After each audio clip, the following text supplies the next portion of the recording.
মুসলমান তো সকল কিছু শেখার আগে সে শিখবে হলো আল্লাহর কালাম। আল্লাহর কালামটাই তার জীবনের শ্রেষ্ঠ শিক্ষা হওয়া উচিত। এই দুনিয়া ছেড়ে আমিও চলে যাব, আপনিও চলে যাবেন। আল্লাহ তাআলা প্রথম যে ওহীটা দিয়েছেন আমার নবীকে, প্রথম ওহী অন্য কোনো ওহী নয়। আল্লাহ রাব্বুল আলামিন রাসূলকে জানিয়ে দিচ্ছেন, ইকরা বিসমি রাব্বিকাল্লাযী খালাক খালাকাল ইনসানা মিন আলাক ইকরা ওয়া রাব্বুকাল আকরামুল্লাযী আল্লামা বিল কলম আল্লামাল ইনসানা মা লাম ইয়ালাম। নবী হে, আপনি পড়ুন কার নামে? আসতে বলবেন না, কার নামে? কার নামে? আল্লাহ। পাশে একটু কথা হচ্ছে না? পাশে বাচ্চাদের একটু কিচির মিচির আওয়াজ, স্বেচ্ছাসেবক ভাইয়ের একটু খেয়াল করার চেষ্টা করুন। সম্মানিত হাজিরিন, শিক্ষা আমরা সবাই জানি, education is the backbone of a nation. শিক্ষা হলো জাতির মেরুদণ্ড। মেরুদণ্ড যদি দুর্বল হয়, সে মানুষটা কি চলতে পারে? আসতে বলবে না, চলতে পারে? প্রথম ওহীটা হলো আল্লাহ তাআলা বললেন পড়ো। কার নামে? আসতে বলবেন না, কার নামে? আল্লাহ। এমন পড়া পড়লাম, শেষে আমাদেরকে শেখানো হলো আমরা নাকি মানুষ ছিলাম। এটি কোনো কথা? এটি কেউ মানবো আমরা? কোরআন যা বলবে তাই তো মানবো, তাই না? পৃথিবীর প্রথম মানুষ, প্রথম জ্ঞানী, পৃথিবীর প্রথম মানুষ, প্রথম নবী, পৃথিবীর প্রথম মানুষ, সভ্যতার অগ্রনায়ক। এবং তিনি যা জানতেন, কিয়ামত পর্যন্ত আদমের মতো এত জাননেওয়ালা মানুষ আর কখন আসবে না। সুবহানাল্লাহ। আল্লাহ রাব্বুল আলামিন বলেন, وعلم آدم الأسماء كلها। আমি আদমকে এই জাগতিক জীবনের সকল কিছুর নামের শিক্ষা দিয়েছি।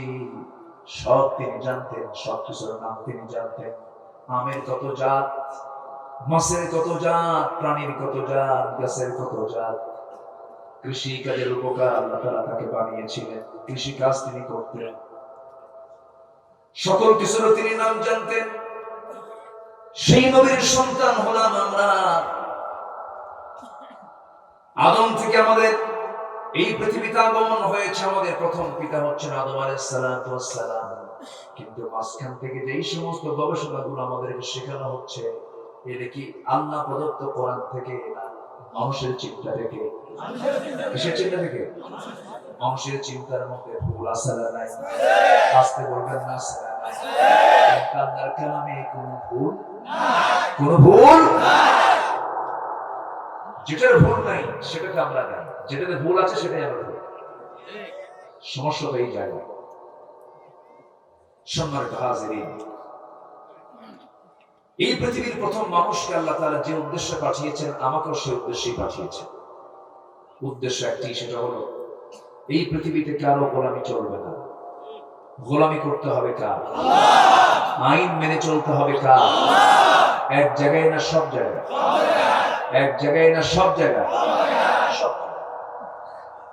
আল্লাহ রাব্বুল আলামিন বলেন, ওয়া'বুদুল্লাহা ওয়া লা তুশরিকু বিহি শাইআন ওয়া বিল ওয়ালিদাইনি ইহসানান ওয়া বিযিল কুরবা ওয়াল ইয়াতামা ওয়াল মাসাকিনি ওয়াল জারি যিল কুরবা ওয়াল জারিল জুনুবি ওয়াস সাহিবি বিল জানবি ওয়া বানিস সাবিল وما ملكت أيمانكم إن الله لا يحب من كان مختالا فخورا.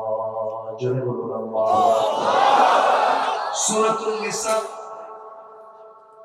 আয়াত নাম্বার 36।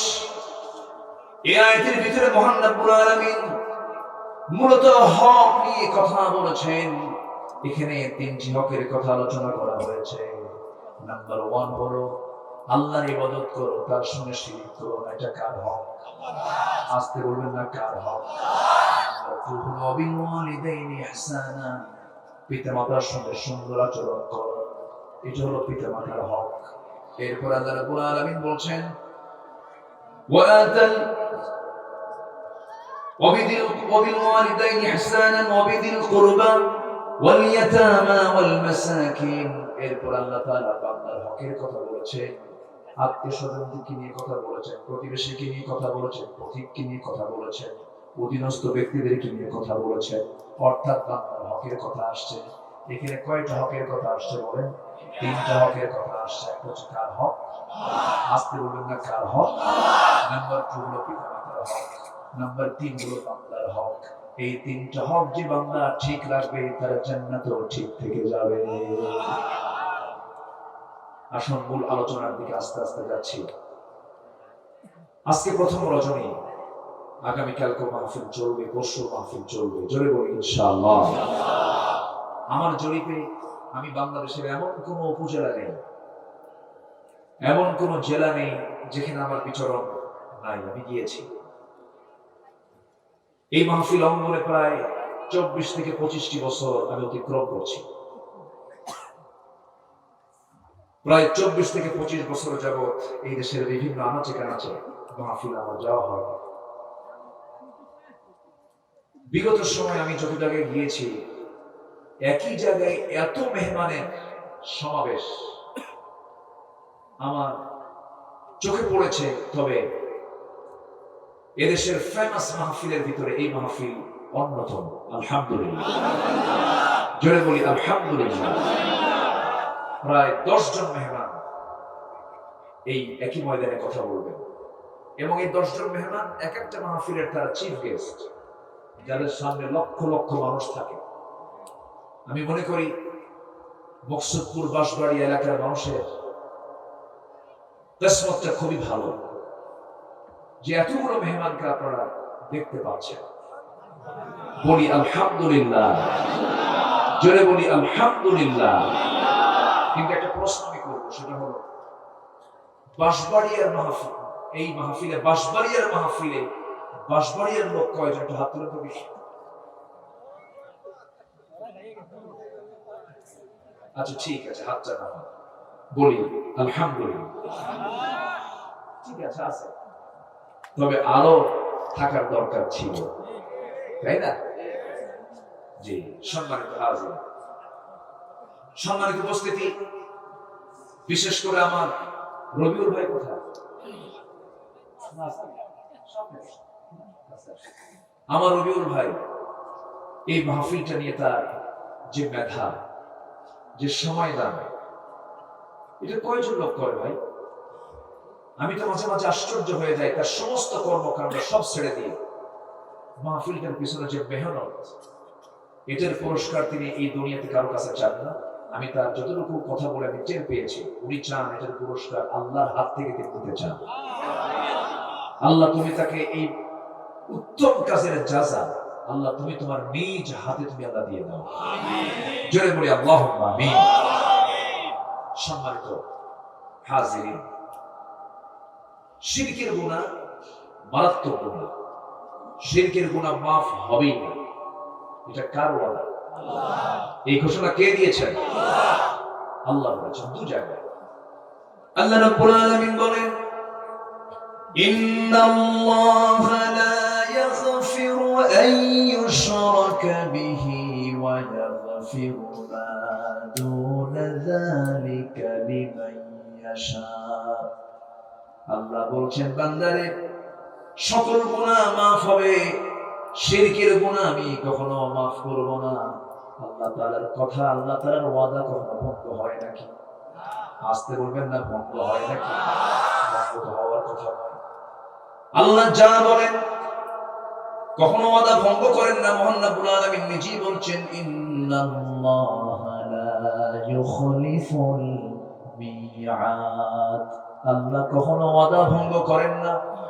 আরেক জায়গায় শিরকের ব্যাপারে এই গুনাহ যে কত ভয়ঙ্কর গুনাহ আল্লাহ তাআলা সুন্দর করে আরেক জায়গায় জানিয়ে দিচ্ছেন, ওয়া মান ইউশরিক বিল্লাহি ফাকাদ হারামাল্লাহু আলাইহিল জান্নাহ।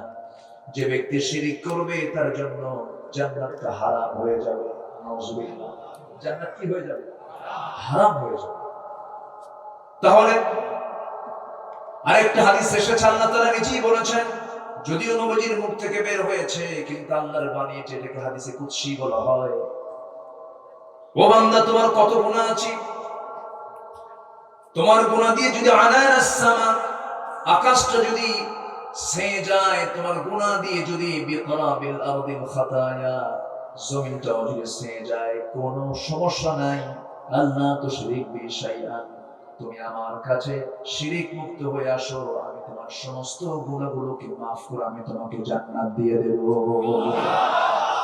তাহলে যদি গুনার যদি কোনো সমস্যা হয়, তাহলে কোন গুনার সমস্যা বেশি?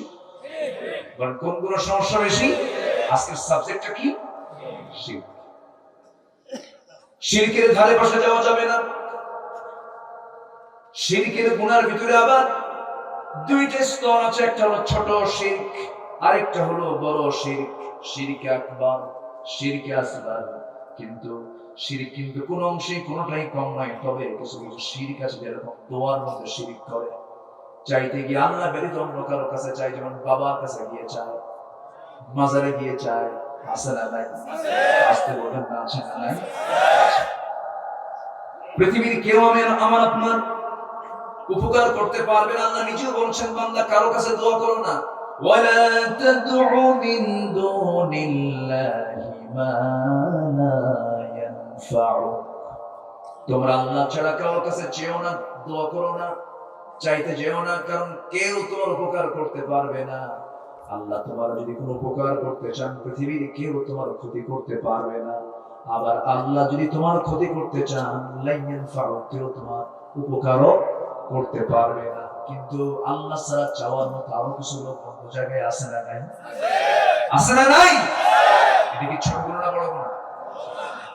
বাচ্চা হয় না, চলে যায় বাবার মাজারে, গরু একখান নিয়ে, যে গরু নিয়ে যায় সে আরেক বলদ। আসতে বলবেন না, আছে না নাই?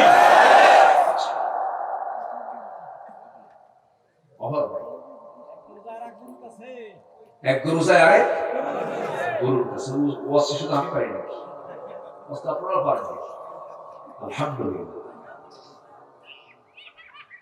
কখনো ওয়াইদা ইসতাআনতা ফাসতাঈন বিল্লাহ, চাইতেই হবে, সেটা আল্লাহর কাছে চাই। কার কাছে? আল্লাহর কাছে। আল্লাহর কাছে চাই। আমার ভাইরা,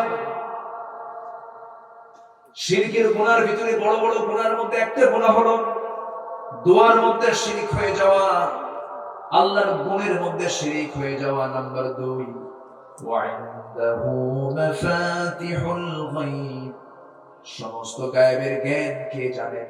আল্লাহ। গায়েবের মালিক কে? আল্লাহ। কিন্তু কিছু কিছু লোক মনে করে গায়েবের মালিক বান্দাও আছে কিছু। যেরকম নাউজুবিল্লাহ, বাবার দরবারে কি বলে, বাবা আমার কপালে একটু চাই দেখো তো, আমার কি বাচ্চা কাচ্চা আছে? বাবা আবার ভান ধরে, একটু অভিনয় করে, বহুক্ষণ যায়, বাবা চুপ করে আছে, মনে উনি আর সাজিয়ে চলে গেছে। এরকম কিছু গন্ড আছে না? চুপচাপ বাবা কথা বলো, বাবা হঠাৎ করে 10 মিনিট 15 মিনিট পরে যা, কিচ্ছু না, 1.5 হাত লাঠি দরকার। 1.5 হাত কি দরকার? সব ভণ্ডামি শুরু চলে। আমার নবী গায়েব জানেন না, আর ওই ভণ্ড গায়েব জানে। আমার রাসূল কি গায়েব জানতেন? গায়েবের মালিক কে? রাসূল যে গায়েব জানেন না, এই প্রসঙ্গে লম্বা একটা কথা আছে, একটু পরে বলতেছি, মনে রাখবেন। এই বিষয়টা আমাদের জানা দরকার, সম্মানিত ভাইরা। তবে হ্যাঁ, রাসূলকে জানিয়ে দিতেন কে? আল্লাহ। আসতে বলবেন, রাসূলকে জানিয়ে দিতেন কে? আল্লাহ। এর মানে কি গায়েবের মালিক হয়ে যাওয়া? সম্মানিত ভাইরা, মুহাব্বতের ক্ষেত্রে শিরক। কিছু কিছু লোক আছে আল্লাহর চাইতেও কিছু কিছু বাবা আছে, কিছু কিছু ব্যক্তি আছে খুব মহব্বত করে, আছে না নাই? বাবাই আমার সব, এই দরবারই আমার সব। আন্দাদি ইউহিব্বুনাহুম কাহুব্বিল্লাহ, এটা একটা বড় শিখ। এরপর আনুগত্যের ক্ষেত্রে শিখ, আনুগত্য এই পৃথিবীতে আনুগত্য হবে একমাত্র প্রথম আনুগত্য হবে কার? আসতে বলবেন না কার? নাম্বার 2 হচ্ছে মুহাম্মদ সাল্লাল্লাহু আলাইহি ওয়াসাল্লাম। আল্লাহ তাআলা আনুগত্যের ব্যাপারে বলেছেন, ইয়া আইয়ুহাল্লাযীনা আমানু আতিউল্লাহা ওয়া আতিউর রাসূল ওয়া উলিল আমরি মিনকুম فإن تنازعتم في شيء فردوه إلى الله والرسول জোরে বলি আল্লাহু আকবার। ওই ইমানদাররা তোমরা নবীর আনুগত্য করবে এবং তোমাদের মধ্যে যারা লিডার, তোমাদের মধ্যে যারা নেতা, তাদেরও তোমরা আনুগত্য করবে। এখানে নেতা কি বাদ পড়েছে নাকি? নেতা কিন্তু বাদ পড়ে না, তাদেরও তোমরা আনুগত্য করবে। তবে যদি তোমাদের মধ্যে যদি কোনো বিভাজন সৃষ্টি হয়ে যায়, ফাইন তানাযাতুম, যদি কোনো ঝগড়া লেগে যায়, সেই সময় তোমরা দুজনের দিকে ফিরে যাবে, আল্লাহ এবং রাসূলের দিকে ফিরে যাবে। কিন্তু এখানে একটা বিষয় চলে আসলো, তোমাদের মধ্যে যারা আমির, তোমাদের মধ্যে যারা নেতা, তাদেরও তোমরা আনুগত্য করবে। আমার নবী জুমার খুতবা, আমার নবী বিদায় হজের ভাষণ দিয়েছেন, সেই ভাষণের মধ্যে একটা কথা বলেছেন, এক লাইনে জান্নাতে যাওয়ার একটা সবক দিয়েছেন, ইখতাবু ফি হাজ্জাতিল বিদা ইত্তাকু রাব্বাকুম সাল্লু খামসাকুম সুমু শাহরাকুম ওয়াদ্দু যাকাত আমওয়ালিকুম ওয়াতিউ উমারাকুম তাদখুলু জান্নাত রাব্বিকুম আও কামা ক্বালা আলাইহিস সালাতু ওয়াস সালাম।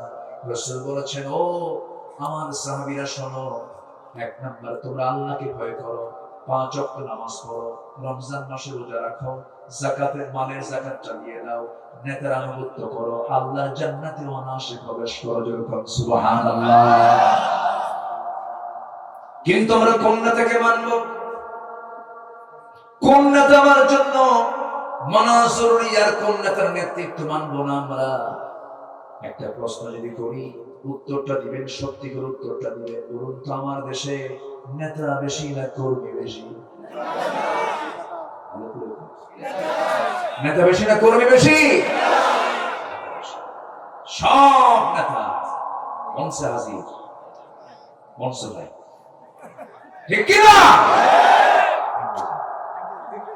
মসজিদে যান, মসজিদে যান, ওখানে নেতা কয়জন? আসতে কর। ইমাম কয়জন? ইমাম মানে কি? বলেন, ইমাম মানে কি?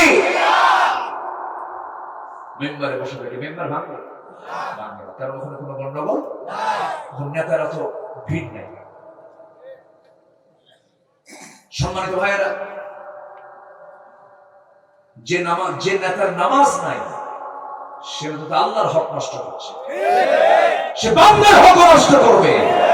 বেনামাজি নেতার কোন নেতৃত্ব আমরা মানি না, ওদের মুখে আমরা জুতা মারি। কষ্ট পাচ্ছেন? আমার দেশের মানুষ কোথায়? মানুষ তো খুঁজে পাই না, নিজেও তো হতে পারে নাই মানুষ। কই মানুষ? নিজেকেই দোষ দিয়ে কথা বলছি। সম্মানিত ভাইয়েরা, আমার দেশের মানুষ বেশি না চোর বেশি? মানুষ তো দেখি না, চোরই বেশি। এই গোপালগঞ্জের সন্তান, স্বাধীনতার স্থপতি বঙ্গবন্ধু শেখ মুজিবুর রহমান, আমি তার কিছু বক্তৃতা, আমার জন্ম তো স্বাধীনতার অনেক পরে, 8 থেকে 9 বছর পরে আমার জন্ম। আমি তাকে দেখিনি, কিন্তু তার কিছু কথা আমার কানে বাজে। আমি তার কথাগুলো শুনি, ভার্চুয়ালে তার আলোচনাগুলো, তার বক্তৃতাগুলো এখনো আছে না নাই? এই দেশের জন্য তিনি অনেক কাজ করেছেন। এদেশের স্বাধীনতার আন্দোলনে বিশাল ভূমিকা তার। মজলুমের জন্য তিনি দাঁড়িয়েছেন, কথা বলেছেন। তিনি আফসোস করে স্বাধীনতার পরে কিছু কথা বলেছিলেন। তিনি বলেছিলেন, মানুষ দেশ স্বাধীন করে পায় তেলের খনি, গ্যাসের খনি, স্বর্ণের খনি, আর আমি পাইছি হলো চোরের খনি। আমার ডানে চোর, বামে চোর, সামনে চোর, পিছনে চোর। দোষ আমার নাই, এটা কিন্তু নেতা থেকেই না, আমার কথা আমি বলছি না। উনি অনুধাবন করেছেন 70 দশকের দিকে, স্বাধীনতার পর পর। সেই চৌর্য বৃত্তি এখনো আছে না নাই? আসতে বলবেন না, আছে না নাই? জাতীয় পত্রিকার জরিপ, 14 থেকে 17 লক্ষ কোটি টাকা বিগত কয়েক বছর দেশ থেকে পাচার করলো কোন ফেরেশতারা? ফেরেশতারা? আমরা মানুষ কোথায়? মানুষ তো হতে পারলাম না। সম্মানিত ভাইয়েরা, মসজিদে গিয়ে আরাম নাই। আমি ঢোকার আগে জুতা আগে ঢোকানো, সামনে জুতা না রাখলে পিছনে জুতা রাখে, নামাজ হয় কঠিন। সিজদার মধ্যে গেলে মনে হবে জুতা আছে তো। আমি কি ভুল বলতেছি? আপনি বাসে উঠবেন, পাবলিক বাসে, ভাঙ্গা থেকে, কি বলে, ঢাকা থেকে ভাঙ্গা আসবেন, এর মধ্যে কতবার যে হাত যাবে পকেটে, আপনার মোবাইলটা আছে তো। আমি কি ভুল বলতেছি? বাজারে যাবেন, বাজার করতে, সাইকেল থুয়ে শুধু ওইদিকে গেছেন, টেনশন হবে, সাইকেল আছে তো। মাহফিলে বসেছেন, আছে তো। আমি কি ভুল বলছি? বলেন, মানুষ বেশি না চোর বেশি? গত বছর চিটাগাং মাহফিল ছিল আমার, পতেঙ্গার মাহফিল। কথা বলে মঞ্চ থেকে নামলাম, কি বলে, মোনাজাত শেষ করে যখন নামবো, দেখি আমার জুতা নেই। এমন ওয়াজ শুনছে, হুজুরের জুতা আউট। তাহলে মানুষের মতো মানুষ আমাকে আপনাকে হতে হবে, ঠিক কিনা বলে? হতে হবে কার গোলাম? কার গোলাম হতে হবে? যারা আমানতদারিতা নাই, যারা ওয়াদা ঠিক নাই, তার ঈমানই নাই। আল মুসলিমু মান সালিমাল মুসলিমুনা মিন লিসানিহি ওয়া ইয়াদিহি। প্রকৃত মুসলমান তো সেই যার জবান থেকে এবং হাত থেকে অন্য মুসলমান নিরাপদে থাকে। আমরা কি নিরাপদে আছি? নিরাপদে আছি? কিসের মুসলমান? আমরা তো মুসলমান হতে পারিনি, আমরা মানুষ হতে পারিনি। কথা বহু আছে, আস্তে আস্তে করে বলবো, কষ্ট হচ্ছে না তো? জোরে বলি ইনশাআল্লাহ। আমার ভাইয়েরা, আরেকটা শিরক হলো, বড় গুনাহ হলো, আল্লাহর অবস্থান নিয়ে কিছু মানুষের চিন্তা হলো আল্লাহ সব জায়গায় তিনি আছেন। না, আল্লাহ আছেন হলো আর রহমানু আলাল আরশিস তাওয়া। আমার আল্লাহ তাআলা আরশ আসিমের সমাসীন আছেন, কিন্তু তার ইলম সব জায়গায় আছে না নাই? সব তিনি জানেন, সব তিনি বুঝেন, সব তিনি দেখেন, কিন্তু তার নির্দিষ্ট একটা জায়গা আছে আরশ আসিম। আল্লাহ তাআলা সেই জায়গায় তিনি সমাসীন আছেন। আরশ আসিমটা কত বড়! ওয়াসিআ কুরসিয়ুহুস সামাওয়াতি ওয়াল আরদ ওয়া লা ইয়াউদুহু হিফযুহুমা ওয়া হুয়াল আলিয়্যুল আযীম। জোরে বলুন আল্লাহু আকবার। আমার আল্লাহ তাআলা আরশ আসিমটা অনেক বড়, আসমান জমিন বিস্তৃত, বিশাল বড় আরশ আসিম। সে আরশ আসিমটা কত দূর! আল্লাহ বলছেন, বান্দা, তুমি যদি আমাকে ভালোবাসতে পারো, আমার সঙ্গে যদি কাউকে না শিরিক করতে পারো, আমি তোমাকে আমার আরশ আসিমের পাশে আমি তোমাকে মেহমান বানায় নেব। সুবহানাল্লাহ। আমরা কার মেহমান হতে চাই? আসতে বলবেন না, কার মেহমান হতে চাই? আমরা তো মরে যাব ভাই একদিন। আমার রবিউল ভাই থাকবে না, এই যে ওলামা হযরত কেউ থাকবে না। কিসের যশ, কিসের খ্যাতি, সব একদিন সব শেষ হয়ে যাবে। মুখে মাটি পড়বে। কি পড়বে? মুখে মাটি পড়ে যাবে, কেউ থাকবো না আমরা। কত যত্ন করেছি মাথা থেকে পা পর্যন্ত। দেশের শ্যাম্পু চলে না, সিঙ্গাপুর থেকে নিয়ে আসে। সাবান দেশীয় চলে না, জার্মান থেকে সাবান নিয়ে আসে। পোশাক দেশের পোশাক টেইলার্স দিয়ে হয় না, অন্য দেশের ড্রেস কোড ওই সেই দেশে গিয়ে কাপড় চোপড় বানায় আসে। এমনকি আমাদের দেশে এমন লোক আছে চুল কাটতে সিঙ্গাপুর যায়, আছে না নাই? কত বিলাসিতা করলাম আমরা, কিন্তু মরে যাবো একদিন। এই যে বসে আছি মঞ্চে আমরা, হঠাৎ করে একজনের যদি ইন্তেকাল হয়ে যায়, এই মুহূর্তে একজন মারা গেল, এত হাজার মানুষ সামনে বসে আছেন, কেউ কি বিন্দু পরিমাণ কোনো উপকার করতে পারবেন নাকি? কিচ্ছু করতে পারবেন না। বড়জোর রবিউল ভাই একটা হ্যালো দেবে, উপজেলা স্বাস্থ্য কমপ্লেক্সকে বলবে তাড়াতাড়ি একটা অ্যাম্বুলেন্স পাঠায় দেন, এখানে একটা মানুষ মারা গেছে, এখান থেকে লাশটা নামায় নেবে। চোখের পানি ফেলে ফেলে কাঁদবো, শুধু এতটুকু আমাদের কাজ থাকবে। শুধু অ্যাম্বুলেন্সের ড্রাইভারকে বলবো, ড্রাইভার এই যে লাশটা তোমার গাড়িতে উঠায় দিলাম, যত্নের সাথে পরিবারকে বুঝায় দিবা, চলে যাবে পরিবারের বাড়িতে, নিজের বাড়িতে পাঠায় দেবে, চলে যাবে লাশ বাড়ির সামনে হাজির হবে। কিন্তু এমন পরিবারকে বুঝায় দেবে, স্ত্রী এক রাত না গেলে যার ঘুম হতো না, সন্তানগুলো আব্বা আব্বা বলে ডাকতো, কিন্তু এমন পাষাণ স্ত্রী হয়ে যাবে, এমন পাষাণ সন্তানগুলো হয়ে যাবে, লাশটা বাহির থেকে ভিতরেও একটা বারের জন্য তুলবে না। বারান্দাতেও স্থান হবে না, বেডরুমেও জায়গা হবে না। আমাকে সোজা নিয়া ওই বাড়ির আঙ্গিনার একটা কোনায় কাপড় দিয়ে আড়াল করে একটু পর্দা সিস্টেম করে চকিতে নিতার দেহটা ফেলে দিয়া লোক ডাকবে, দেখো কে গোসল করায়। সবাই তো পারে না এই সমস্ত কাজ করতে, অনেকে ভয় পেয়ে যায়, অনেকে অজ্ঞান হয়ে যায়। ওই জাতীয় লোকটা চলে আসবে, কেচি দিয়া সেলাইওয়ালা কাপড় চোপড় গুলো কেটে ফেলবে। কি নাই, পকেট নাই, বোতাম নাই, সেলাই নাই, এমন একটা জামার জন্য বলবে যাও বাজার থেকে কিনে নিয়ে আসো, নিয়ে আসবে, দুইটা টান, একটা টান মারবে, দুইটা খন্ড হয়ে যাবে, মাথায় বাঁধন, পায়ে বাঁধন দিয়ে দেবে, সামনে লাশটা জানাজার জন্য হাজির হবে। লোকজন আসতে দেরি হচ্ছে, কিন্তু দেরি করা যাবে না।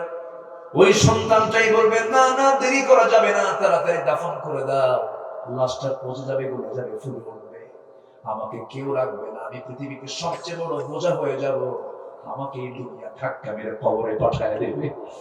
কবরে শোয়া দিবি, বাঁশ চাপা দিবি, মাটি চাপা দেবে, বাঁশ বাড়িয়ার বাঁশ কাটবে, কেটে দিয়া বাঁশ চাপা দিয়া মাটি চাপা দিয়া ওই যে বিদায় দিয়ে আসবে। দিন শেষে আমার বন্ধু কেউ নয়, একমাত্র কেবলমাত্র শুধুমাত্র কে?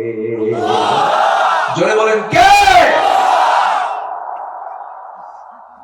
সে আল্লাহর কাছেই যখন ফিরে যাব আমরা, আল্লাহর হক নষ্ট করা যাবে না। আল্লাহর হক নষ্ট হয় কখন? যখন বান্দা কি করে? বলেন বলেন বলেন। আজকের সাবজেক্টটা কি বলে? শিরিক করা। শিরিক না করা, শিরিক করব না আমরা, শিরকের ধারে পাশে আমরা যাব না। শিরিক করলে জান্নাতটা হারাম হয়ে যাবে, জান্নাতের গন্ধ কখনো পাওয়া যাবে না। শিরকের কিছু ব্যাখ্যা আমরা এর মধ্যে থেকে শুনতে পেলাম।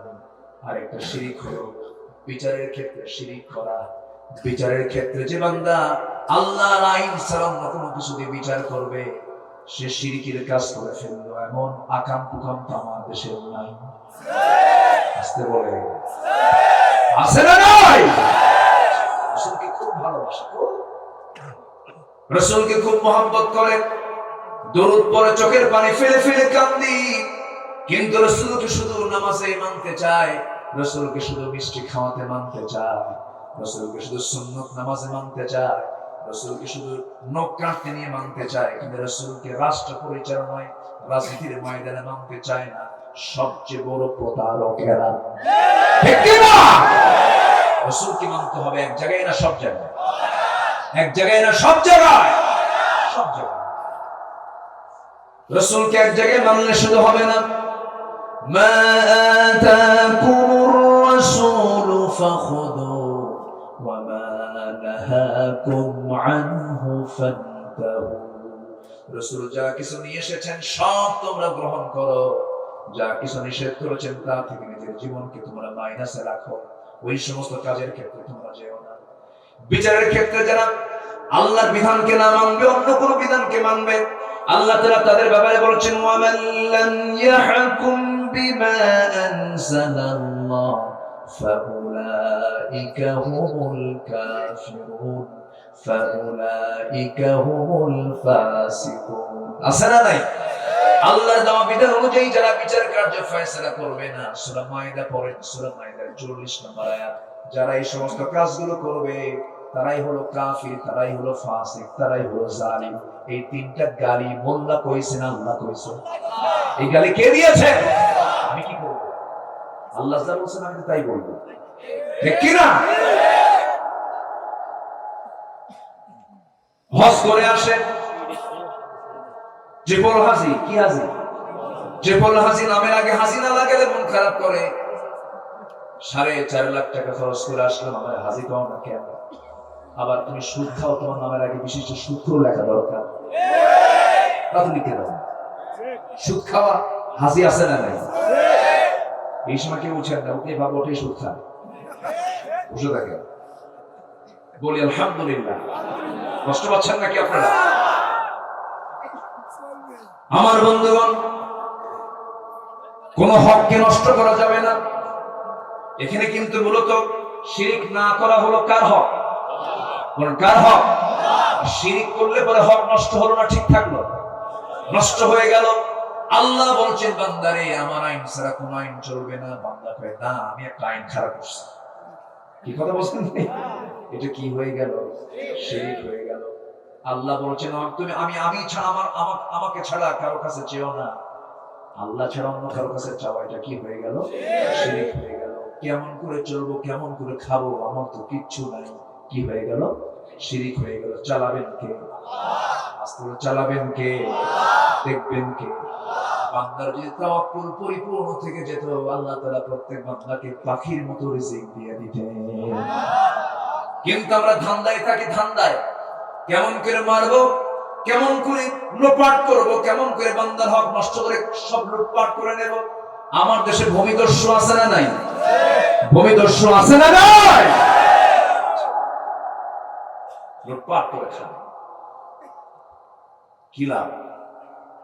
হারাম, আপনি আরাম পাবেন না। হারাম কামাই করবেন, ছেলের পেট খালি ফুটা হবে, মেয়েটা নষ্ট হয়ে যাবে, অশান্তি হবে, সম্মানজনক রিজিক তোমার কাছ থেকে পড়ে যাবে, হয়ে যাবে। টাকা থাকলে সুখ আসে না। সুখ পেতে হলে বিধান মানতে হবে কার? আস্তে বিধান মানতে হবে কার? বোনের সম্পত্তি মেরে খাওয়া ভাই আছে না? বাপ মারা গেছে এক যুগ, ভাই বোনকে সম্পদ বোঝায় দেয় না। বোন লজ্জায় চাইতে পারে না যে মানুষ কি বলবে। এক যুগ হয়ে যায়, বোনের অংশে জমিতে ধান লাগায়, সেই ধান ভাই গোলায় তোলে, বোনকে বুঝায় দেয় না। ওইদিকে হজ করছে 3 বার। বলবো, কথা বলবো, গোলায় হাত দিচ্ছি। কিন্তু আমার মায়েরা খুব খুশি খুশি, ভালো করে এখন ভাই খুশি বসে আছে। রাগ করতেছেন নাকি? চিন্তা করা যায়। আবার মাঝে মাঝে দাওয়াত দেয় ভাই, বোনকে বছরে 2-3 বার দাওয়াত দিয়া বাড়িতে নিয়ে এসে দাওয়াত খাওয়ায়, পোলাও করবা, দই মিষ্টি সুন্দর সুন্দর খাবার দাবার খাওয়ায়। মাঝে মাঝে পাশে বসে একটু ওয়াজ করে, বোন শোনো, তুমি তো আমার বোন, আমি তোমার ভাই, আব্বা মারা গেছে, তুমি কিছু জমি পাও এটা ঠিক, কিন্তু একটা কথা বলি বোন, কি অংশ নিলে কিন্তু ধ্বংস হয়। কি ওয়াজটা নিল? এটা কি কোরআন থেকে আসা না শয়তান থেকে আসা? কি থেকে আসা? শয়তান থেকে আসা। যা পাবে দিয়ে দিবে, হক আদায় হলো, আপনার জান্নাত দখল হলো। জোরে বলি সুবহানাল্লাহ। কোন হক নষ্ট করা যাবে না, কোন হক লঙ্ঘিত, কোন গুনাহ নিয়ে কবরে যাওয়া যাবে না, ঋণ নিয়ে যাওয়া যাবে না। দোকানদার বাকি দিতে নিয়ে মুসলমানের দোকানে কেন লেখা থাকবে বাকি চাহিয়া লজ্জা দিবেন না? এটা আমার কাছে কেমন যেন মনে হয়। মুসলমানের দোকানে তেমন কথা আসার কথা ছিল না, বরঞ্চ বাকি দেওয়ার জন্য দোকানদার পেরেশান হওয়ার কথা ছিল। কারণ আপনি কাউকে দান করবেন, যে সওয়াবটা পাবেন, কাউকে ঋণ দিবেন, তার চাইতে 18 গুণ সওয়াব বেশি পাবেন।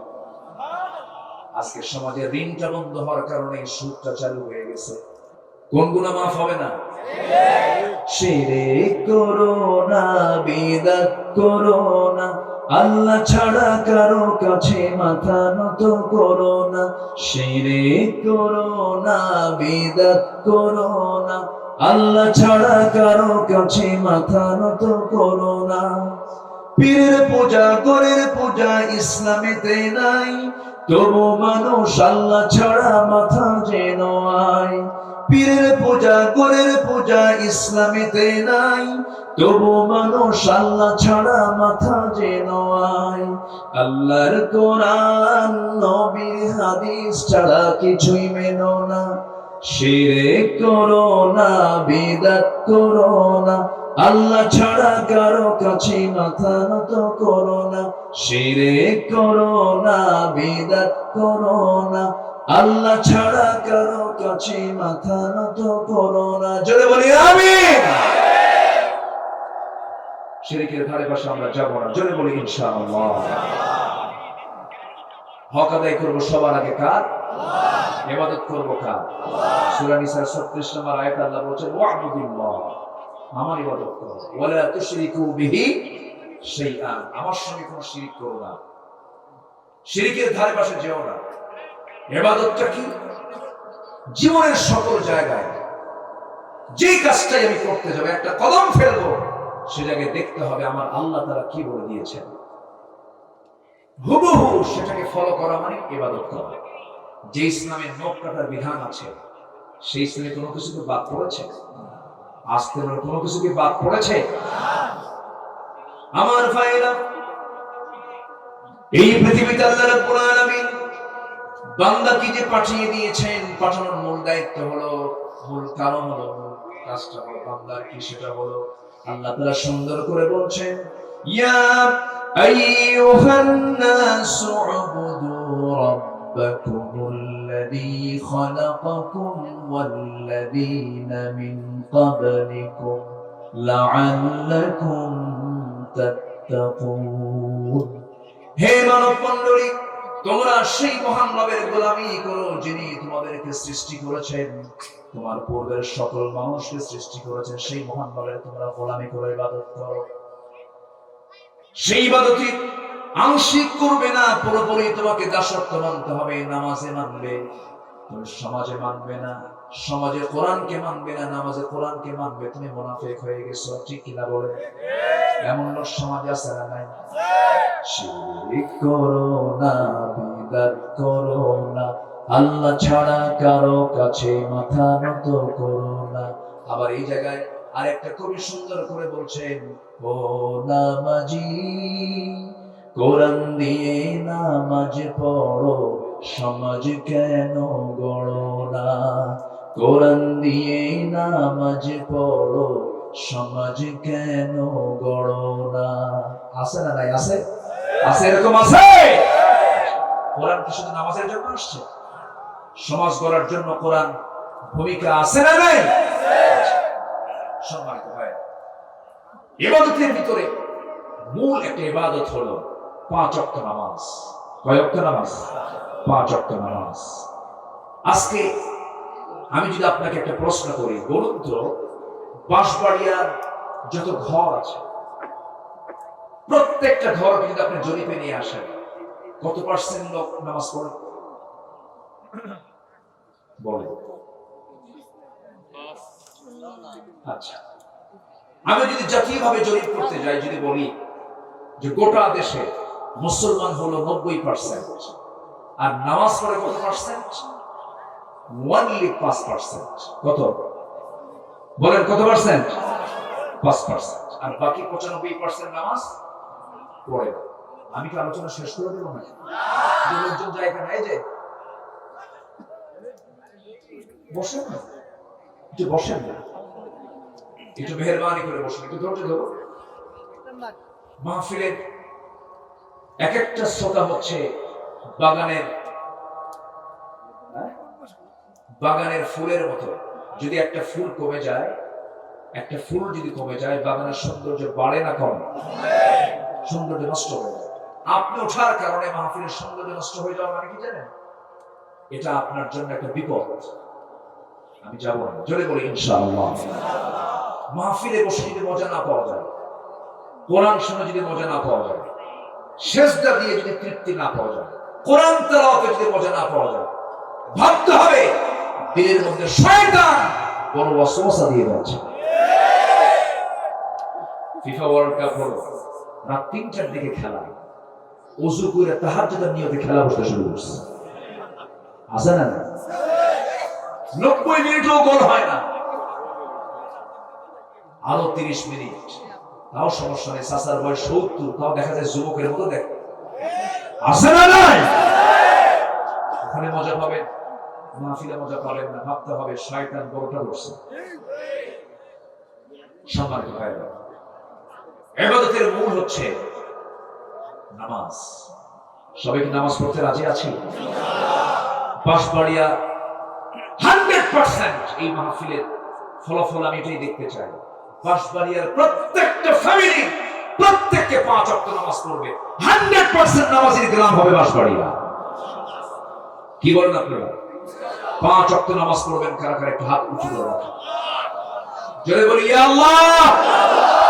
আমাদেরকে 5 ওয়াক্ত সালাত আদায় করার তৌফিক তুমি আল্লাহ দিয়ে দাও। জোরে বলি আমিন, আরো জোরে আমিন। নামাজ তো ছেড়ে দেওয়া যাবে? নামাজ তো পড়বই আমি, কিন্তু নামাজ তো মুনাফিকরাও পড়ে, নামাজ তো মুশরিকরাও পড়ে। কিন্তু আমাকে নামাজটা পড়তে হবে শিরিক মুক্ত হয়ে, নামাজটা আদায় করতে হবে নিফাক মুক্ত হয়ে, নামাজটা আদায় করতে হবে। আমার বন্ধুগণ, আমি যদি বিশ্বাস করি মানুষ গায়েবের খবর জানে, আমার শিরিক হয়ে গেল। ইভেন আমার রাসূল পর্যন্ত শিরিক, আমার রাসূল পর্যন্ত গায়েব জানতেন না, রাসূল গায়েবের খবর কোনো জানতেন না। একটা প্রেক্ষাপট আমি বলতে চেয়েছিলাম, সেই দিকেই চলে যাচ্ছে। আমার নবীজির জীবনে সবচেয়ে বড় শত্রুতা করেছে হলো মুনাফিক চক্র। সেই মুনাফিক আজকের সমাজে আছে না নাই? মুনাফিককে চেনার জন্য আল্লাহ তাআলা একটা পৃথক সূরা দিয়েছেন, সূরা মুনাফিকুন। আগামীতে যদি সুযোগ হয় মুনাফিকুন থেকে কথা হবে। মুনাফিক কারা? মুনাফিকের 1 নম্বর চরিত্র হলো আল্লাহু ইয়াশহাদু ইন্নাল মুনাফিকিনা লাকাযিবুন। মুনাফিকদের 1 নম্বর চরিত্র হলো মুনাফিকরা উঠতে বসতে মিথ্যা কথা বলে। এমন লোক তো বাংলার জমিনে নাই। আজকে লোকের নাম ছেড়া নাই। মুনাফিকদের শাস্তি সবচেয়ে কম না বেশি? এই মুনাফিকদের দ্বারা আমার নবী আক্রান্ত হয়েছেন বারবার। নবীজি যে গায়েব জানতেন না, গায়েবের মালিক যে আল্লাহ, বান্দা যে গায়েবের মালিক নয়, এই কথাটা প্রমাণ করার জন্য এই বিষয়টা আমি উপস্থাপন করতে চাচ্ছি। আমার নবীজি কোন একটা বড় যুদ্ধের ময়দান থেকে ফিরে আসতেছিলেন, বউকে সাথে নিয়ে রাসূল যুদ্ধে যেতেন। উহুদের যুদ্ধে রাসূল আয়েশাকে নিয়ে গেছেন। এমনকি আমার নবীজি জীবনে হজ মাত্র একবার করেছেন। একবারের সফরে তিনি আমাদের আয়েশাকে সাথে নিয়ে হজে গেছেন। একবার জীবনে একবার হজ করেছেন, সাথে নিয়েছেন কাকে? আমাদের আয়েশাকে সাথে নিয়েছেন। রাসূল বড় বড় সফর করেছেন, বউকে সারা যান নাই। আমাদের আয়েশা বলেন, আমি নবীর সঙ্গে যখন হজ করতে গেলাম, নবীজি ইহরামের কাপড় পরবেন, ইহরামের নিয়ত বাঁধবেন। ইহরামের কাপড় পরার পূর্বেই বলছেন, আয়েশা চলো আমরা অন্তর্মহলে যাই। সহবাস করলেন, ফরজ গোসল সম্পূর্ণ করে মেন্টাল স্যাটিসফ্যাকশন নিয়ে ইহরামের নিয়ত করলেন, ইহরামের কাপড়টা পরে নিলেন। নবীজি কোথাও যেতেন বউকে ছেড়ে যেতেন না, বউকে সাথে নিয়ে যাওয়া সুন্নাহ। জোরে বলি আলহামদুলিল্লাহ। বউকে নিয়ে গেলে অনেক নিরাপত্তাও আছে, ওয়াসওয়াসা থেকে বাঁচা যায়। রাস্তায় যাবেন, রাস্তায় চলাফেরা করবেন, এখন ছেলেদের আনাগোনা বেশি না মেয়েদের আনাগোনা বেশি? বলেন, মেয়েদের আনাগোনা বেশি। এখন বউটা যদি সাথে থাকে, বউ থাকা অবস্থায় আপনি অন্য মহিলার দিকে নজর দিবেন, এটা কঠিন ব্যাপার। আস্তে আস্তে সহজ ব্যাপার না, কঠিন ব্যাপার। বউ হলো দারোগা। যদি হঠাৎ করে বউ পাশে আছে, হঠাৎ করে যদি আপনি কোনো মহিলার দিকে একটু তাকানো, 29 সেকেন্ড তাকাইছেন, যদি এই দৃশ্যটা যদি বইয়ের চোখে একবার ধরা পড়ে, ওই সময় কিছু বলবে না। কিন্তু সন্ধ্যার সময় গিয়ে ঘরে বসে আছেন বেডরুমে, বউকে ডাকতেছেন, সুইটি 1 গ্লাস পানি দাও তো। তোমার সুইটি ছায়া থাকবে আরেক দিকে। এই কথা কি বুঝতেছে? তাহলে বউকে পাশে রাখার বরকত আছে না নাই? কি বলেন, আছে না নাই? বউ পাশে রাখা সুন্নাহ। কোথাও যাবেন বউকে সাথে নিয়ে যাবেন। আমার নবীজি যুদ্ধের ময়দানে স্ত্রীকে বাদ দিয়ে যান নাই, সাথে নিয়ে গেছে। তারা হচ্ছে ইমানের পাহারাদার। কিসের পাহারাদার? ইমানের পাহারাদার। অন্যের বউ না কিন্তু নিজের বউ। যুবকরা আবার ভুল বুঝো না, নিজের বউকে। এখন তো আবার বিয়ে করতে চায় না। এখন তো পরকীয়ার পরিমাণ সমাজে কমছে না বাড়ছে? পরকের পরিমাণ কমছে না বাড়ছে?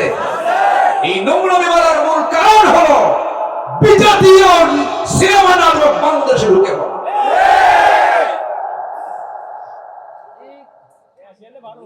যে নাটকে একটা নারীর দেহে কোনো কাপড় থাকে না, যে সিনেমায় একটা নারীর দেহে কোনো কাপড় থাকে না, সিনেমা না নোংরামি? সিনেমা না নোংরামি? আজকে অবাধ ভাবে চলছে, নোংরামি চলছে। তারাই সেলিব্রিটি যারা আগে বাচ্চার মা হয়, এরপরে বিয়ে হয়, এরপরে গায়ে হলুদ হবে। আছে না নাই? আছে না নাই? এই সমস্ত অপসংস্কৃতির মুখে আমরা থুতু মারি, এগুলোকে আমরা মানি না। আমাদের মডেল হচ্ছেন মুহাম্মদ সাল্লাল্লাহু, আমাদের মডেল হচ্ছেন আসিয়া আলাইহিস সালাতু ওয়াস সালাম, আমাদের মডেল হচ্ছেন আয়েশা সিদ্দিকা রাদিয়াল্লাহু তাআলা। আল্লাহু আকবার বলেন। আমার নবীজি স্ত্রীকে সাথে নিয়ে চলতেন। ভালোবাসা কাকে বলে রাসূল বুঝিয়ে দিয়েছেন। আমার নবীজি বসে আছেন, আমাদের আয়েশা সিদ্দিকা রাদিয়াল্লাহু তাআলা এক গ্লাস দুধ, উটের দুধ রাসূল খুব পছন্দ করতেন। উটের দুধ একটু লবণ লবণ লাগে, খাইছেন কিনা জানি না, খাইছেন তো? উটের দুধ কিন্তু হজম করা খুব কঠিন ব্যাপার, ভালো শক্তিশালী পেট দরকার। আমি মক্কায় গেলেই মাঝে মাঝে একটু পান করার চেষ্টা করি, সুন্নাহ আদায় করার চেষ্টা করি। তো উটের দুধ রাসূল খুব রাত্রেবেলা খেতেন। আম্মা জান আয়েশা সিদ্দিকা এক গ্লাস উটের দুধ রাসূলের সামনে হাজির করলেন। আমার নবীজি বলছেন, আয়েশা আমি আগে খাবো না, তুমি আগে খাও। আমি বারবার তাকে খাওয়ানোর চেষ্টা করতাম, কিন্তু রাসূলকে আমি কোনোদিন আগে খাওয়াতে পারি না। আমি আয়েশা গ্লাসটা হাতের মধ্যে নিয়ে আমি যখন দুধ পান শুরু করতাম, রাসূল ঘাটটা একটু নিচু করে দেখতেন আমি আমার ঠোঁটটা গ্লাসের কোন জায়গায় লাগাই। আমি যেই দিকে ঠোঁটটা লাগাতাম, আমার নবীজি সেই দিকে ঠোঁটটা লাগাতেন। আমি যখন খাওয়া শেষ করে দিয়ে রাসূলকে দিতাম, আমার নবীজি বলতেন, আয়েশা তুমি খেয়েছো নাকি? হ্যাঁ হুজুর আমি খেয়েছি, একটু আছে দাও আমাকে। নবীজি আস্তে করে মুসকিন শিমেরে বলতেন, আয়েশা কোন দিকে ঠোঁট লাগিয়েছো আমি কিন্তু দেখে নিয়েছি। সেই দিকে ঠোঁটটা লাগায় তিনি দুধ পান করতেন। আম্মা জান আয়েশা বলেন, নবীজি ছাগলের গোশত পছন্দ করতেন। ছাগলের দুম্বা, ছাগলের গোশতগুলো নিয়ে রাসূলের সামনে হাজির করতাম, বলতাম হুজুর আপনি খাওয়া শুরু করে দেন। আম্মা জান আয়েশা বলেন, রাসূলকে দিতাম কিন্তু রাসূল আমার দিকে ছেড়ে দিতেন।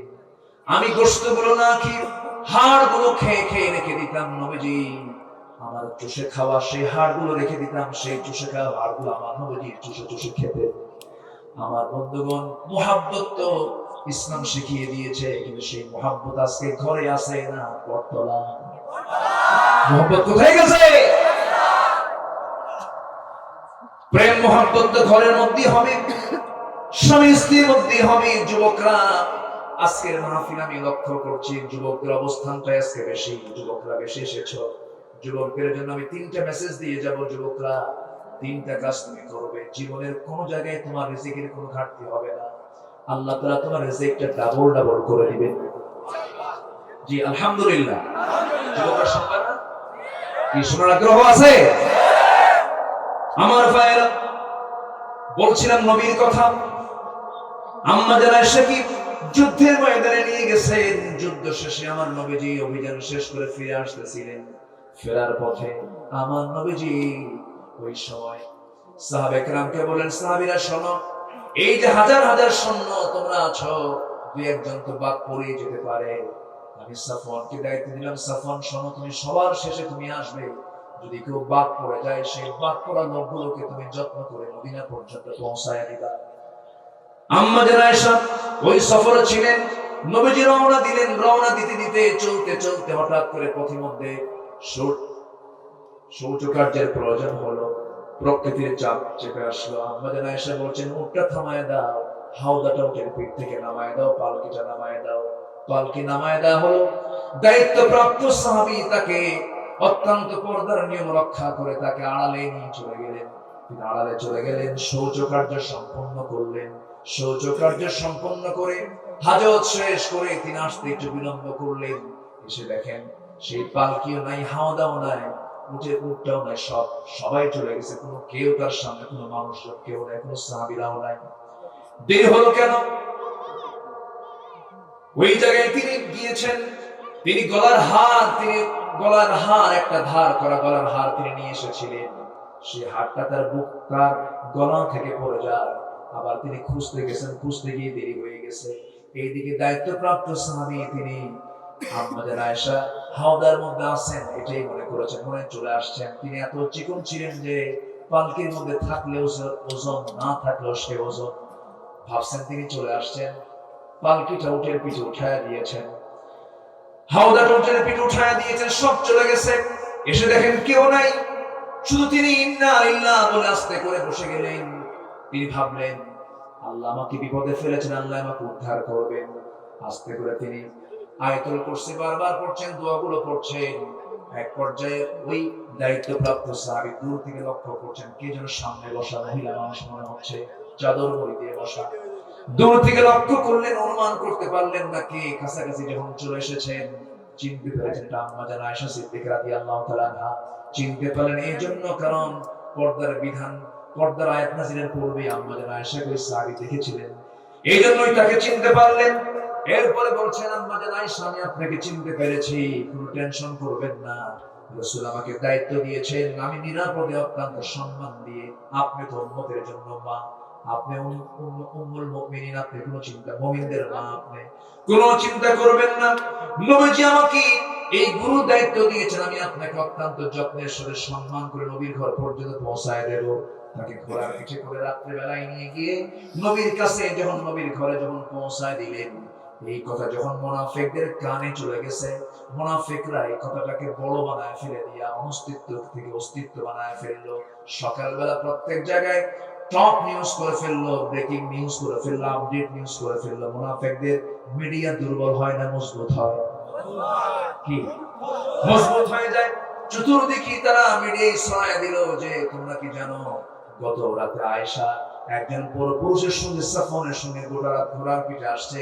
আয়েশা তার চরিত্র হারিয়ে ফেলেছে, তার সতীত্ব নষ্ট হয়ে গেছে। সেরকম নাউজুবিল্লাহ।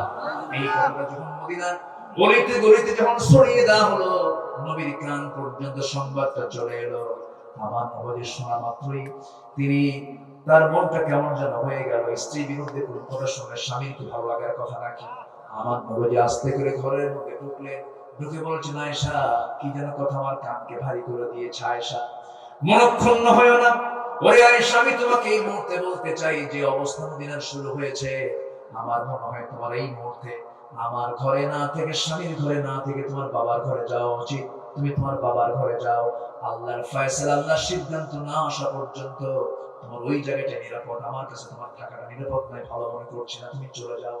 আমি তোমাকে সন্দেহ করছি না, তবে আমি তোমাকে কোনো কিছুই বলবো না, তুমি এখন চলে যেতে পারো। এই কথা যদি স্বামীর মুখ থেকে কোনো স্ত্রীর সামনে যদি কোনো স্বামী বলে ফেলে, স্ত্রী সেই সময় মনে হবে আসমান যেন ভেঙে পড়েছে।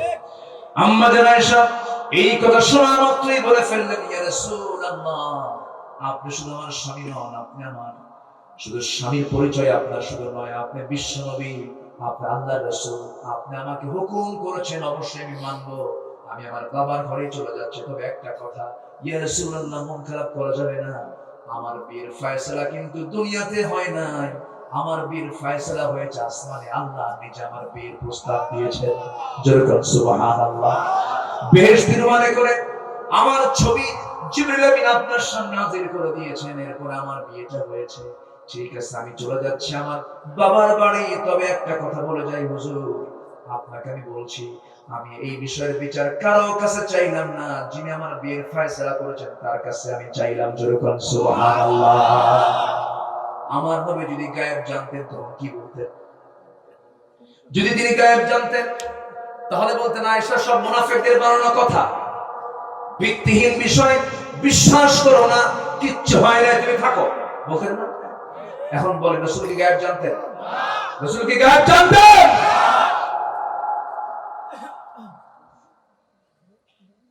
ইতিহাস যখন চলে এলো, একটু ফিনিশিংটা দিয়ে দেই। আমার নবীজি ঘুমাতে যান, ঘুমাতে পারেন না। আম্মাজান আয়েশা নাই। আম্মাজান আয়েশা বলেন, 9টা কারণে আল্লাহ তাআলা আমাকে শ্রেষ্ঠত্ব দান করেছেন, 9টি কারণে আল্লাহ তাআলা আমাকে মর্যাদা দিয়েছেন। এর মধ্যে 1 নাম্বার হলো 9 বছর বয়সে নববধূ হয়েছে নবীজি, আর 13 বছর বয়সে নববধূ হয়ে আমি আমার নবীর ঘরে পদার্পণ করেছি। 13 বছর বয়সে নববধূ হয়ে নবীর ঘরে পদার্পণ করেছি। আমি একমাত্র কুমারী স্ত্রী, আমি জিবরাইলকে নিজের চোখে দেখেছি। এবং আরেকটা কারণ হলো, আমি যখন নবীর সঙ্গে একই বিছানায় ঘুমাতাম, একই বিছানায় যখন ঘুমাতাম, একই চাদরের নিচে যখন ঘুমাতাম, আমি থাকতেই জিবরাইল ওহী নাযিল করতেন। আমি আয়েশা নিজেকে ধন্য মনে করি, আমি আয়েশা নিজেকে ধন্য মনে করি। সেটা হলো নবীজি আমার ব্যাপারে বলেছেন, শরীর খাবার যেমন শ্রেষ্ঠ খাবার, আমার স্ত্রীর মধ্যে আমার আয়েশা সবচেয়ে শ্রেষ্ঠ স্ত্রী। 7 দিন ধরে আমার নবীজি হাদিস বর্ণনা করছেন, সাহাবায়ে কেরামকে 7 দিন পরে বলেন, সাহাবীরা কি কি বলেছে কে কি বলতে পারবে? সবাই ফুলফিল বলতে পারে নাই। রাসূল বলেছেন, আয়েশা রে আমি কি বলেছি বলো তো? 7 দিনের প্রত্যেকটা কথা, প্রত্যেকটা হাদিস ফার্স্ট টু লাস্ট সব বলে দিয়েছেন, একটা শব্দ বাদ পড়ে নাই। জোরে বলি সুবহানাল্লাহ। আম্মাজান আয়েশা সিদ্দিকার মতো একজন দামি মানুষ কি পরিমাণ ষড়যন্ত্র করলো মুনাফিকরা। আমার নবীজি ঘুমাতে যান, ঘুমাতে পারেন না, হাত লাগায় দেন। আয়েশা নাই, বুকটা খানখান হয়ে যায়, চোখের পানিতে বালিশ ভিজে যায়। ওইদিকে আম্মাজান আয়েশা সেজদায় পড়ে পড়ে কাঁদেন, বাপ মা ভালো করে কথা বলে না, সবাই সন্দেহ করছে। আম্মাজান আয়েশা সিদ্দিকা সেজদার মধ্যে কাঁদেন, চিকন মানুষ আরো চিকন হয়ে গেলেন। কিন্তু আমার নবীও কাঁদেন, আয়েশাও কাঁদেন, সাহাবীরাও দেখে দেখে কাঁদে। আর মুনাফিকরা, মুনাফিকরা কি হাসে? এরকম মুনাফিক হাসার মতো লোক এখন আছে না? আসতে বলবেন না, আছে না? মুনাফিকরা হাসে সাময়িক, কিন্তু মুনাফিকদের জন্য কান্না আছে না? নয়, অবশ্যই কান্না আছে। আম্মাজান আয়েশা বলেন, আমি নিজেকে ধন্য মনে করি, নবীজি তার শেষ বিদায়টা তিনি দুনিয়া থেকে নিয়েছেন আমার ঘর থেকে। নবীজি অসুস্থ হয়ে পড়লেন। আমার নবীজি বললেন, ও আয়েশা দরজা খোলো। দরজাটা খুলে দিলাম। নবীজি আমার ঘরের মধ্যে ঢুকে বলছেন, আয়েশা প্রচন্ড মাথা ব্যথা, প্রচন্ড জ্বর, আমার কষ্ট হচ্ছে আয়েশা, মাথায় একটু পানি ঢেলে দাও। মাথায় পানি ঢেলে দেওয়া হলো। নবীজির শেষ সময় 3টা সিম্পটম দেখা দিয়েছিল, প্রচন্ড জ্বর এসেছে, মাথা ব্যথা হয়েছে, আর নবীকে বিষ প্রয়োগ করা হয়েছিল। কি প্রয়োগ করা হয়েছিল? বিষ প্রয়োগ করা হয়েছিল। বিষক্রিয়া নবীজির মৃত্যুর পূর্বে প্রকাশ পেয়েছিল, খুব কষ্ট পাচ্ছিলেন নবীজি আমার। নবীজিকে বিষ প্রয়োগ করে মারার ষড়যন্ত্র করা হয়েছিল। 2 জন সাহাবী ওই সময় দুনিয়া থেকে বিদায় নিয়েছে, শহীদ হয়ে গেছে। নবীজি বেঁচে ছিলেন, কিন্তু বিষক্রিয়াটা মৃত্যুর পূর্বে প্রকাশ পেয়েছিল। যে রাসূল এত বড় সত্যবাদী মানুষ, সে রাসূলকে বিষ খেয়ে মারার ষড়যন্ত্র করা হয়েছে, দেশ থেকে বাধ্য করা হয়েছে, রক্তাক্ত করে দেওয়া হয়েছে। কোনো কারণ ছিল না, একটাই কারণ, রাসূল বলেছেন এই দুনিয়াতে কোনো শিরকের কাজ চলবে না, কোনো বিদআতের কাজ চলবে না, কোনো আইন চলবে না, আইন চলবে একমাত্র কার? জোরে বলেন কার? আম্মাজান আয়েশা বলেন, রাসূল আমার ঘরে আশ্রয়, আমার ঘরে বিশ্রাম নিলেন। নবীজিকে শোয়া দিলাম, নবীজির মাথায় পানি ঢেলে দিলাম। আজান হয়ে গেল, বেলাল আজান দিয়ে দিলেন। বেলাল আজান শোনা মাত্রই নবীজি অসুস্থ অবস্থায় তিনি উঠে দাঁড়ানোর চেষ্টা করলেন, কিন্তু পারলেন না, পড়ে যাওয়ার মতো হয়ে গেলেন। আমি আয়েশাকে শক্ত করে ধরলাম। রাসূল বলছেন, আয়েশা রে, আমার শরীরটা দেখে মনে হচ্ছে আমার জামাতের নামাজ পড়া হবে না। তুমি আমার প্রিয় সাহাবী, আমার অত্যন্ত কাছের বন্ধু, আবু বকরকে বলো, তোমার আব্বাকে বলে দাও যেন আমার মুসল্লায় দাঁড়ায় আমার দায়িত্ব পালন করে, মানে আমার পরবর্তী খলিফা আমার আবু বকরই হয়ে যাবে। দেশ গড়বে কারা? সেই দেশ গড়ার জন্য রাষ্ট্রনায়ক হবে কারা? রাসূল ইঙ্গিত দিয়ে দিয়েছেন, মসজিদের নেতৃত্ব দিবে যারা, দেশ গড়বে কারা? ঠিক না? আমার নবীজি ইঙ্গিত দিয়ে দিলেন। আমার ভাইরা, আমার নবীজি উঠতে পারেন না। আজান যখন শেষ হলো, নামাজ যখন শুরু হয়ে গেল, সাহাবীরা দেখতে পেলেন নবীজির মুসাল্লায় নতুন নতুন ইমাম হাজির হয়ে গেছে। সাহাবায়ে কেরাম হাওমাও করে কাঁপতেছে আর মনে মনে চিন্তা করতেছে, বুঝতে পেরেছি নবীর পিছনে নামাজ পড়ার প্রশ্ন তার জীবনে হবে না। রাসূল বলছেন, আয়েশা রে, আমার সাহাবীরা কান্দে কেন? আমাকে একটু কাছে নিয়ে যাও তো, জানালার কাছে নিয়ে যাও, আমি একটু সাহাবীদের নামাজটা দেখতে চাই। সাহাবীদের নামাজের দৃশ্য দেখার জন্য যখন জানালার কাছে যখন নিয়ে যাওয়া হলো, আমার নবী সেই জায়গায় তিনি দাঁড়ায় আছেন, তাকে শক্ত করে ধরে আছে। সাহাবীদের নামাজের দৃশ্য দেখি নবীর চোখের পানি আটকাতে পারলেন না। নবীর চোখের পানি দেখে আম্মা জান আয়েশা চোখের পানিগুলো হাত দিয়ে মুছে মুছে দিচ্ছেন আর বলছেন, ইয়া রাসূলুল্লাহ, আপনি কাঁদেন কেন? আপনার সাহাবীরা তো নামাজ পড়ে, আপনি কান্না করার কারণটা কি? রাসূল বলছেন, আয়েশা রে, মানুষের চোখের পানি দুইটা মুহূর্তেই বের হয়, একটা হলো চরম দুঃখের সময়, একটা হচ্ছে চরম আনন্দের সময়।